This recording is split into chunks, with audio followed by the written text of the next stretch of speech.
ஆண்டவராகிய இயேசு கிறிஸ்துவின் நாமத்தினாலே உங்களை வாழ்த்துகிறோம். மீகா 2ஆம் அதிகாரம் 13ஆம் வசனத்தில் ஆண்டவர் சொல்லுகிறார், கர்த்தர் அவர்கள் முன்னணியில் நடந்து போவார். இந்த புதிய காரியத்தை துவங்கிவிட்டேன்.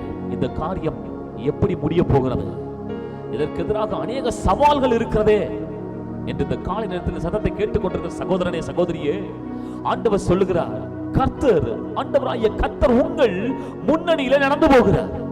அன்றைக்கு இஸ்ரவேல் ஜனங்களுக்கு அவரே முன்னணியில் நடந்து போனார். அவர்களுக்கு எதிராக 31 ராஜாக்கள் எதிரிட்டு வந்தார்கள். எல்லோரையும் அவரே முறியடித்தார். இந்த நாளிலும் உங்களுக்கு எதிரிட்டு வருகிற எல்லாவற்றையும் கர்த்தரே உங்கள் முன்னணியில் இருந்து அவர் எல்லா தடைகளையும் தகர்த்து விடுவார், எல்லா எதிரிகளையும் நிர்மூலமாக்கி விடுவார். ஆம், நீங்கள் எடுத்த காரியத்திலே போய் சேர வேண்டிய அந்த இலக்கை நிச்சயம் அடைவீர்கள்.